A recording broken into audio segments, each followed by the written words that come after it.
Alors, là, trop cool. Tu vois quoi? C'est quoi les impressions à ce moment-là quand tu arrives dans cet univers-là où tu te dis: «OK, cette fois, je suis dans le bon, Ouais. je suis dans la bonne ligne, quoi». Bah, c'est en fait, c'était super, c'était très militaire, grande cuisine, les tocs, fallait que ce soit repassé, les chemises blanches, les trucs et tout. Donc moi, c'était pas du tout comme ça que mais ça m'a fait beaucoup de bien, je pense. Ça m'a vraiment structurée, très militaire. Pas de t-shirt troué. Pas de t-shirt troué, fallait que les chaussures soient parfaites tout le temps, fallait que les couteaux soient tout le temps aiguisés, il y avait des recettes à apprendre par cœur et il fallait, suivre les recettes à la lettre, Ouais. au gramme près et du coup, bah, évidemment, moi, je trouvais ça trop chiant, quoi, donc mais comme n'importe qui adore la cuisine et qui arrive dans un Hein. je pense que j'étais pas prête. On était dans des, c'est une super bonne école où tu apprends beaucoup de choses et a posteriori, je me suis dit: «Putain, si je l'avais fait à 25 ans, j'aurais beaucoup plus pris Ouais. avec moi qu'à 17 ans». Ouais, où tu pas envie de rentrer dans ce cadre-là Ouais, et tu arrives pas à le voir avec la bonne distance et du ouais, coup, tu dis: «Ah, fais chier». ouais. En gros, alors que c'est évidemment, c'est une super école, j'ai trop de chance, c'était génial et tout, mais et après le gros truc qui s'est passé, c'est que je savais pas qu'on allait apprendre que la cuisine française. Moi, c'est une école de cuisine, pour moi, c'est Ouais. tellement de cuisines différentes. Enfin, Mmh. je suis partie du principe que évidemment, et puis vu qu'on a tellement voyagé, qu'il y avait tellement de choses. Ouais, entre tes voyages et le fait que tu t'es nourri en plus avec la télévision et donc aussi plein de formats qui étaient achetés parce que Cuisine TV, c'était ça aussi, c'était Ouais, des formats achetés à l'étranger. Tu parlais de Nigella à l'époque, ouais, donc tu voyais pas exactement. mal de choses, en fait. Il y avait genre les nouveaux explorateurs avec Fred Chesneau, enfin Et des trucs incroyables. Et là, cuisine française, langue de bœuf, sauté de veau au baringot, enfin que des trucs où moi je te demande, mais en fait moi j'ai pas du tout envie de manger ça, genre c'est pas ça. mmh, J'ai un peu subi le fait que ce soit que de la cuisine française. J'ai trouvé ça super dommage. Genre je me suis vraiment dit, c'est la meilleure école de cuisine en France. Comment c'est possible que ouais, on a eu une semaine en 3 ans de cours de cuisine du monde? ouais. Qui était la meilleure semaine, quoi. Qui était incroyable parce qu'on a fait une journée de cuisine japonaise, une journée de cuisine, d'Amérique, du Sud, mais bon, une journée d'Amérique du Mmh, Sud, quoi. ouais. Donc j'ai pas compris pourquoi c'était pas plus inclusif par sur les autres cuisines.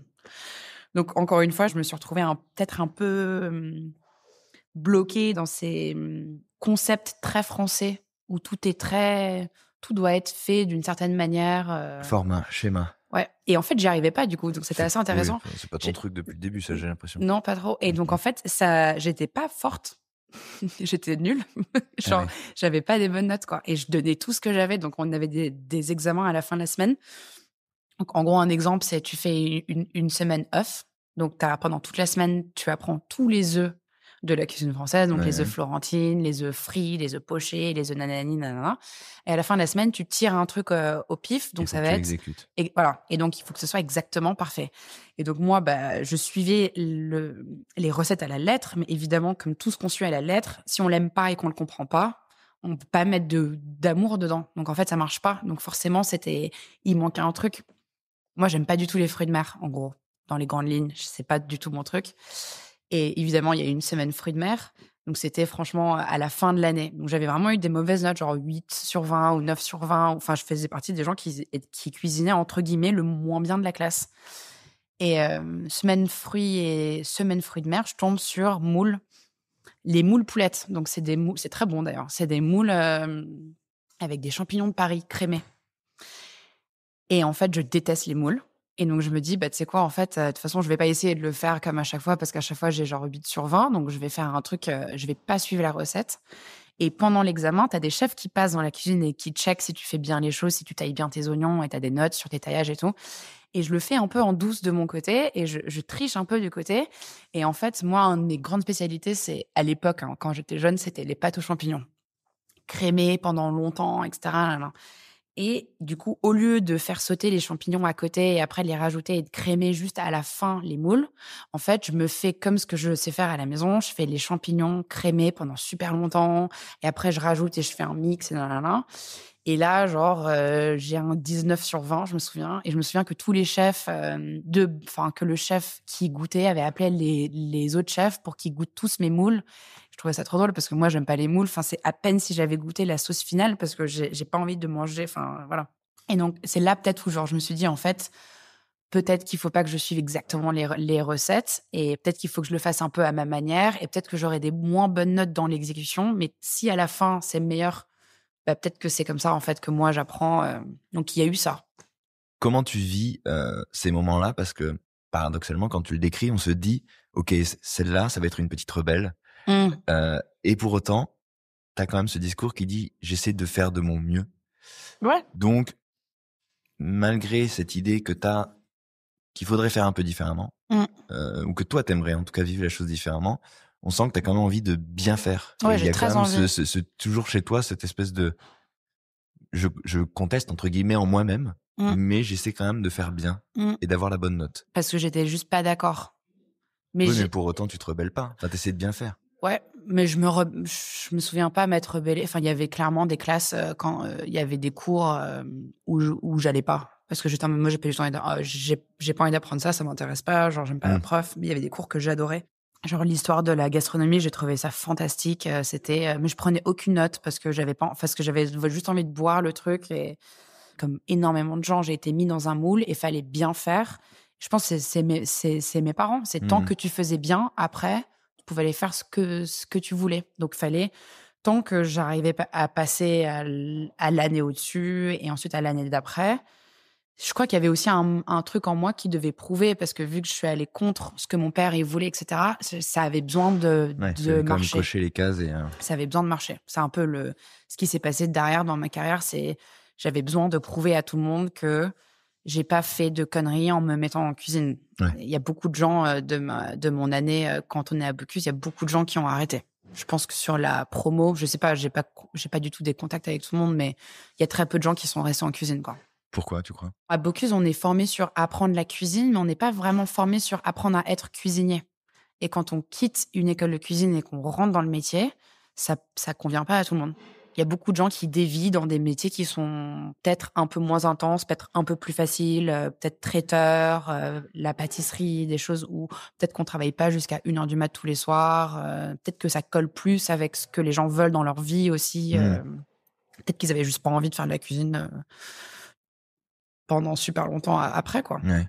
Toi, ça a validé cette intuition que tu as eue très tôt finalement, que c'était quand même ta voie? Tu t'es pas dit à un moment dans ces études, dans cette projection, finalement, je suis pas sûr? Pendant les études? Ouais. Non, non. Pendant les études, j'avais qu'une hâte, c'était genre de partir en stage et d'aller faire le truc, quoi. Alors raconte-nous ces premières expériences. Bah, 1er stage, ça a duré, 3 mois. C'était chez Bruno Auger à Cannes. Mmh. C'était super dur. C'était super dur parce que j'ai eu au début un peu du mal à m'intégrer parce que justement, on m'a un peu bully dans le fait que je venais de Bocuse et cetera. Donc c'était un peu dur au début et il faisait très chaud, en Mais fait. qu'est-ce que tu pardonne-moi, mais pourquoi Cannes et pourquoi Ah, en fait, tu as pas le droit de choisir. ah oui, d'accord, On OK. t'envoie en stage. OK. Là, c'était un 2 étoiles. On m'a envoyé dans un 2 étoiles D'accord, OK. et je serais jamais allée, là-bas, je Oui, pense. Oui, Cannes, Cannes, je te ouais. vois, c'est pas une évidence. Non, ma mère, elle vient du bassin d'Arcachon, donc on est très Atlantique, pas du tout Méditerranée. Donc déjà, je me suis retrouvée à Cannes. Mmh. C'était l'opposé de moi. Il faisait très chaud. Enfin, j'ai juste ce souvenir de chaleur étouffante en cuisine pendant 3 mois, transpi tout le temps. J'étais en mode: «Mais j'en peux plus de la chaleur». Mais c'était génial parce que ils étaient 3 Japonais. En fait, dans l'étoilé, et ils étaient 4 chefs.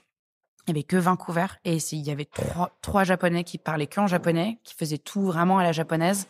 Et c'était très dur, mais j'ai beaucoup appris, quoi. On m'a offert ma première pince à dresser après que j'ai gardé. Je l'ai Ah ouais. perdue à Noma, trop triste, mais je l'ai gardée, je pense, pendant 10 ans, cette pince. C'était un peu mon premier truc. Et là, j'ai appris les quenelles, des trucs super précis. J'ai quitté le stage, je suis revenue et vraiment une meilleure cuisinière. Je pense que c'était un peu l'école de la vie du début, quoi. Ouais. Ouais, on avait fait. Qu'est-ce qu'on fait de son apprentissage dans la réalité, quoi? C'est la première. Ouais, c'était ça. Et puis Ouais. c'était surtout, tu souffres un peu parce que on était très mal logés, dans des toutes petites chambres qui n'étaient pas ventilées, à deux Enfin, c'était vraiment que du travail pendant 3 mois. Mmh. Genre, c'était un espèce de vortex tu fais rien d'autre pendant 3 mois. On sent que t'as kiffé du coup. Ça a été dur, hein. Ça a été C'était dur, hyper mais dur. On était dans des lits superposés. C'était ouais. bien, c'était vachement Mmh. bien. Non, mais ça m'a mis en.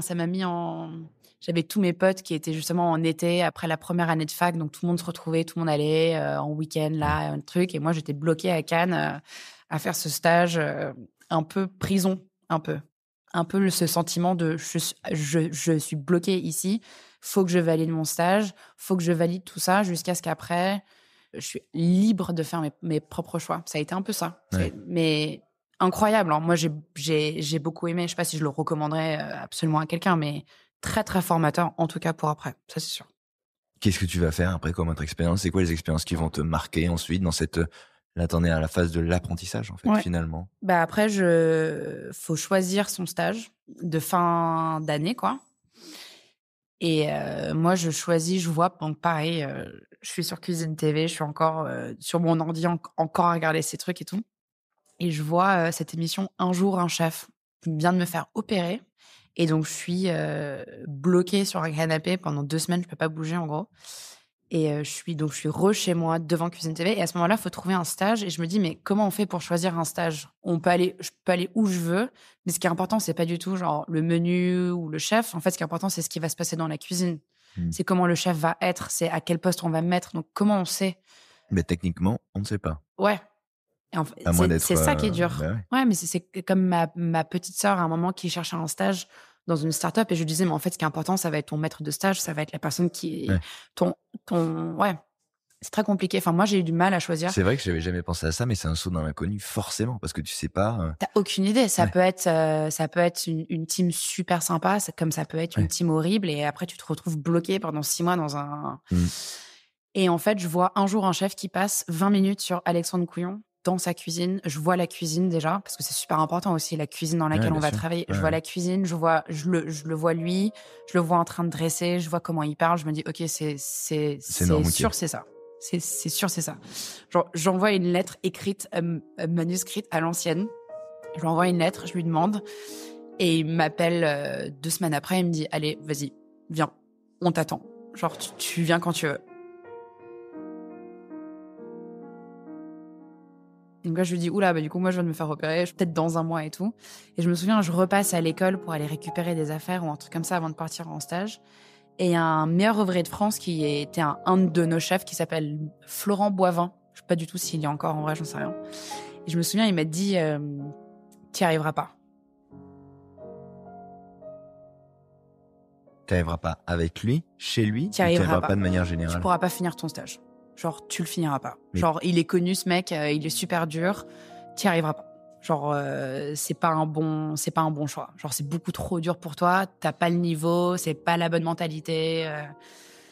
Et donc, bah, évidemment, quand on me dit ça, t'as envie d'y arriver, quoi. Et donc, j'y vais. Et c'était super dur. Potentiellement le truc le plus dur que j'ai fait de ma vie, quoi.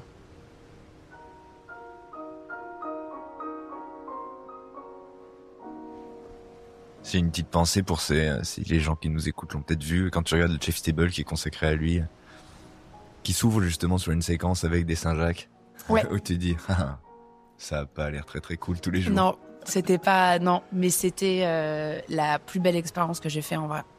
Alors raconte, qu'est-ce qui est difficile quand tu arrives là-bas? Qu'est-ce que tu vois? Déjà, c'est un environnement, c'est une adresse qui est pas commune, C'est un environnement qui est déjà super compliqué parce que t'es au bout d'une île. C'est l'été. On va être honnête, à Noirmoutier, c'est l'été. Si t'as de la chance, c'est 3 mois dans l'année. Le reste de l'année, il pleut, il fait froid, il y a du vent, il y a les mouettes. Enfin, c'est. Il y a les mouettes. Non, mais on est seul au monde. Enfin, moi. Le particulier. Non, mais Il y a les mouettes. à chaque fois que j'entends des mouettes, je pense à Noirmoutier. On est sur un petit trauma, Alice, je crois. On est sur un petit trauma. Non, mais j'ai ce souvenir quand j'étais les 2 jours off de me promener toute seule, quoi. Parce qu'en fait, il y a personne. Ouais. Il y a vraiment pas grand monde. Et les gens qui vivent là-bas à l'année, c'est souvent pas des gens de 18 ans ou de 19 ans qui ont notre âge et qui veulent. Il y a pas forcément de bar, il y a pas d'endroit. En hiver, c'est très très fermé. Tout est très fermé, donc on est un peu seul. Donc déjà, il y a ce sentiment de solitude énorme. Et en plus de ça, tu rajoutes le fait que t'es la seule stagiaire, tout le monde sait vachement bien comment travailler, toi, t'es en train d'apprendre. C'est une brigade de combien de personnes? C'était tout petit, on était 5 à l'époque. Okay. Je pense qu'aujourd'hui, c'est beaucoup plus, mais... Ouais. Donc t'arrives là-bas, t'es en plein milieu d'une brigade ultra soudée, en tout cas, une mêlée très serrée. C'était un peu la guerre. Tout le monde se faisait un peu la guerre, c'était très dans la compétition. C'est fou d'imaginer que dans un groupe de 5 ou 6 personnes, là où la solidarité doit primer, là où en plus on est derrière un chef, on n'est pas 30, quoi. Non. Il y a ce truc-là. Ouais, mais ce qui a été incroyable, c'est qu'il était avec nous... Enfin, c'est lui qui ouvre la porte de la cuisine, quoi, tous les matins. À 7h ou à 8h, je crois. Et c'est lui qui ouvre tous les matins. Enfin, il est là avec nous de A à Z. C'est pas comme s'il est pas là. Il n'y a pas un service où il n'a pas été là, quoi. Pour moi, c'est genre l'exemple le plus fort que j'ai vu de quelqu'un qui a ouvert un restaurant dans les règles de l'art, quoi. Enfin, pour moi, il a tout compris. Alors après, il a tout compris quoi? Parce qu'il est pleinement... La cuisine. Comment il cuisine, comment il dresse, comment il fait ses plats. Enfin, c'est le meilleur cuisinier que avec qui j'ai eu la chance de travailler, quoi. Clairement. Ça, c'est très clair. Même aujourd'hui, c'est un magicien. C'est juste, si tu le regardes quand il dresse des trucs, c'est assez...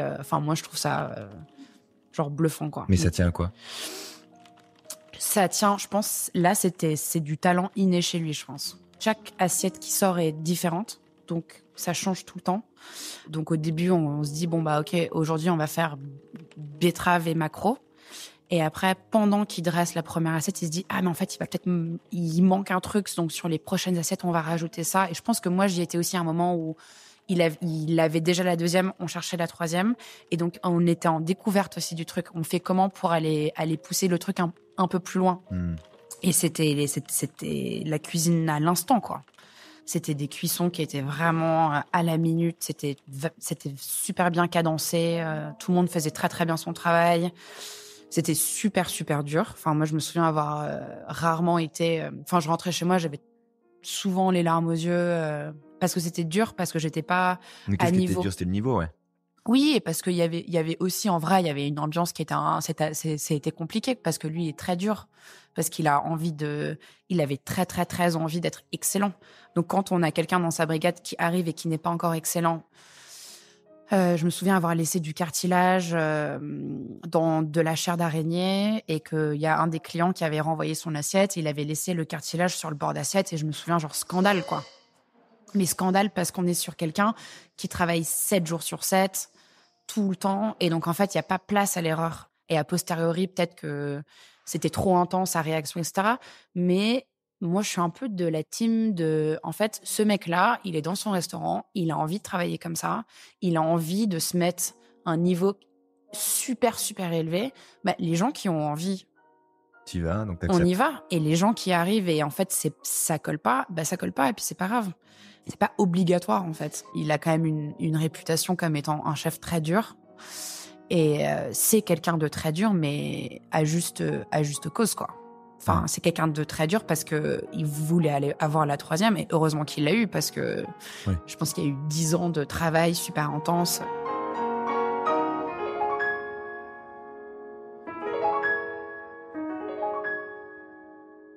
En même temps, tu vois, là, dans ce que tu décris, il y a quand même un cercle qui est un petit peu douteux. C'est-à-dire que finalement, l'exigence de cette récompense-là, de ce sacre, en gros, quelque part, il justifie un comportement qui est peut-être pas... Mais c'était pas un comportement. Enfin, moi, pour avoir travaillé dans des endroits où les comportements étaient pas ok, c'était pas. Je vais pas dire que c'était un comportement pas ok. C'était les gens dans la brigade. Exigeant, quoi. Oui, et puis les gens dans la brigade, ils avaient des comportements pas ok parce que dès que c'est très dans la compétition et qu'il faut être le meilleur, et si on veut être le meilleur, le truc le plus facile à faire, c'est de faire tomber les autres. Exactement. Donc il y a eu ça. Le plus dur pour moi, c'était pas du tout lui. Le plus dur, c'était les autres et comment eux. Ils essayaient d'être tellement cool pour lui que derrière, il me faisait du mal à moi. C'était plus ça. Mais lui, en tout cas, en tant que femme en cuisine, il m'a vachement protégée en tant que femme. Enfin, moi, je sais qu'il y a eu un chef de partie qui était au-dessus de moi, à un moment qui a fait un truc qui allait trop loin et qui a dépassé les bornes et c'était presque violent envers moi. Physiquement, tu veux dire? Non. Un peu. Il y a eu un truc très, très moyen où moi, ça m'a vraiment glacé le sang en mode, oula, genre, je sais pas si je retourne. Le lendemain, le mec, il travaillait plus dans le resto, quoi. Donc, il l'a viré du jour au lendemain parce que il y a eu un comportement qui était pas OK. Donc, il est conscient du truc et moi, quand j'y étais, il y a la personne avec qui je me suis le mieux entendue, c'était avec Alexandre Couillon. Et les autres, je pense que tout le monde il y a eu des choses qui ont été faites, qui ont été mal faites et on se connaît tous aujourd'hui, on se parle tous. J'étais avec Sylvain Parisot en brigade, il était au-dessus de moi et on était très très proches au début et après on était moins proches et il y a eu des trucs. Mais moi aujourd'hui, tu vois, Sylvain, je vais déjeuner avec lui et sa femme et son enfant et on est super potes et on en parle un peu a posteriori. C'est très très... En fait, dès qu'on rentre dans une compétition, Lui, en fait, il met tout le monde dans la hiérarchie, c'est très plat. Ouais. Donc du coup, on est si tu veux le poste, en fait, tu peux aller le prendre. C'est aussi simple que ça. La nouvelle personne qui est arrivée il y a une semaine, si elle veut être sous-chef, bah en fait, elle peut aller le prendre si elle. Donc c'est dans la compétition. Ouais, c'est un truc de management qui peut être contesté quand même, parce que du coup, il y a une forme de manipulation induite en mode allez-y les gars, dévorez-vous entre vous et que le meilleur gagne. Et j'en tirerai un profit finalement. Potentiellement, à l'époque, en tout cas, de mon ressenti, il y a eu un peu de ça. Ouais. Et après, il y a eu surtout ce moment où il a lancé le jardin. Donc aujourd'hui, qui est genre son jardin potager, etc. Et moi, j'y étais en fait avec lui. Moi, je l'ai attendu pendant assez longtemps le matin pour y aller avec lui. Et à la base, au début, il me disait non, qu'il voulait pas que je vienne avec lui. Et donc, je me suis pris, je sais pas, une 50aine de fois. Bah, en fait, non, tu viens pas, non, tu viens pas, non, tu viens pas. Tu venais le matin en espérant pouvoir l'accompagner? Ouais. Et en fait, j'avais pas encore le droit, quoi. J'étais pas forte dans la cuisine, quoi. Enfin, je faisais plein de conneries, j'étais pas douée, je m'accrochais, mais c'était super dur. Et en fait, j'y arrivais pas. Donc, j'avais pas les compétences du truc. Donc, et à un moment, il m'a dit, OK, viens. Et en fait, peut-être que moi, mes compétences, c'était pas forcément d'en faire la plus belle chips de pommes de terre parfaite, nanana, mais peut-être que mes compétences, ben justement, là, c'était... En fait, j'adore aller au jardin, j'adore faire ça, j'adore les ramener, j'adore les... Et là, il y a eu une espèce de un peu changement de truc quand on a commencé à aller au jardin ensemble, parce que du coup, j'étais un peu plus responsable du jardin et un peu moins de tous ces trucs, genre pile-poil parfait. Tu t'es créé un petit cercle dans le... Ouais. Et là, du coup, à ce moment-là, il y a eu une espèce de switch. Et c'était la fin de mon stage. Et en fait, moi, j'avais envie de rester, quoi. Ouais. Moi, j'avais fin envie de colo, oh non. Ouais. Quand ça a été dur, quand on a un petit peu eu la larme à l'œil. Que... Ouais, voilà. Ouais. En fait, on n'a plus envie de partir. Ouais, il y a eu ça. Et après, il y a eu un gros moment, je me souviens toute ma vie, j'étais en train de dresser, genre, je sais plus quoi, sur le pass, parce qu'il nous laissait vachement dresser, donc ça, c'était super cool. Bon, en même temps, on était 5, donc on était un peu obligés. Et il a dit pendant le service, il a dit, je pense, ma plus belle réussite, je sais pas, on devait être en 2015, quoi, un truc comme ça. Ma plus belle réussite de 2015, c'est toi. Et là, j'étais au pass. Et en fait, là, alors que j'avais jamais pleuré dans la cuisine après tous ces trucs super intenses ou qui avaient été super malheureux pour moi et ces défaites, etc. Là, j'ai pas pu m'en empêcher. Genre, j'ai lâché mon truc, je suis partie. Je me suis effondrée en larmes, un peu en mode, bon, bah, en fait, le Graal, ça fait genre 10 mois ou 1 an que genre je m'accroche. Et là, c'est bon, j'ai genre la validation. Donc, ouais, en fait, c'est peut-être bizarre pour plein de gens d'entendre des trucs comme ça. Mais je le referai, quoi. Et je le conseille aussi. C'est peut-être bizarre, mais c'était très, très positif, quoi. Je suis partie de chez Couillon, je crois que je suis restée 1 an et demi, peut-être 2 ans, je sais plus exactement. Je suis partie de chez Couillon, genre, vraiment une meilleure personne. Genre, j'ai vraiment appris. Et sur le côté de ma personne, et sur comment tu parles aux gens, ce qui va être acceptable, ce qui va pas être acceptable. J'ai vu des trucs qui étaient pas OK. J'ai fait des choses qui étaient pas OK.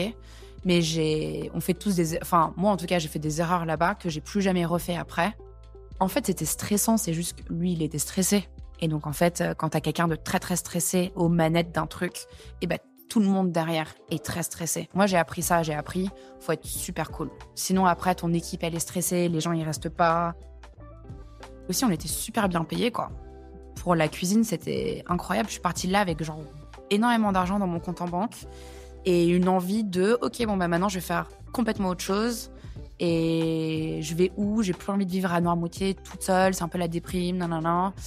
Enfin, je vivais vraiment toute seule dans une petite maison, j'avais ma petite voiture, j'avais passé mon permis, c'était très solitaire en fait. Et je suis partie de là et c'était bon, bah OK, maintenant on va aller s'amuser, quoi.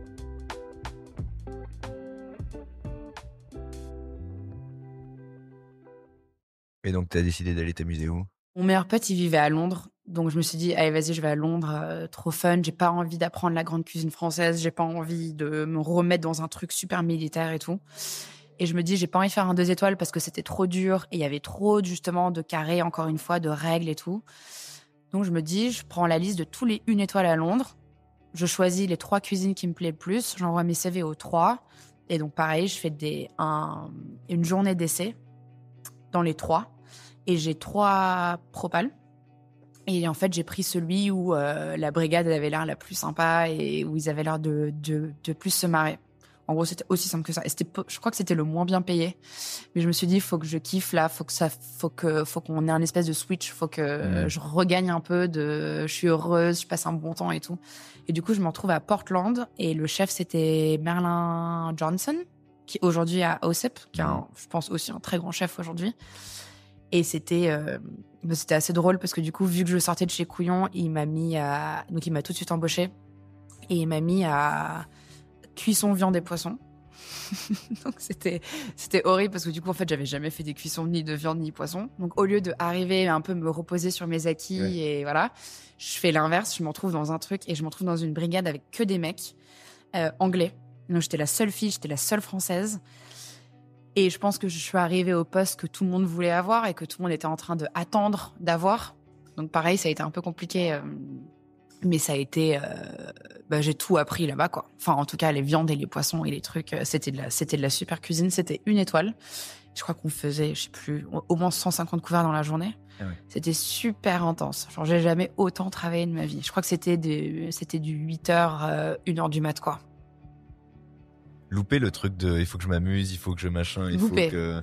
Ouais, mais après, j'ai adoré. Genre, j'ai tellement appris et tout. Mais pareil, je suis repartie de zéro. Enfin, comme à chaque fois que tu recommences dans un resto. Je suis repartie de zéro et c'était du 8h, 1h du mat, quoi. Moi, je trouvais ça dingue que les gens y travaillaient comme ça. C'était 5 jours par semaine. J'étais morte. Physiquement, j'ai pas compris comment c'était possible de faire mais à Londres, tout le monde travaillait comme ça. C'était un truc de ouf. Alors, tu faisais 8h, 1h du mat, tu rentrais chez toi, tu t'endormais à 2h30, tu te réveillais genre 5 heures après et t'avais pas le temps de prendre une douche, tu courais au resto. Enfin, c'était le rythme. J'ai jamais fait un truc comme ça de ma vie.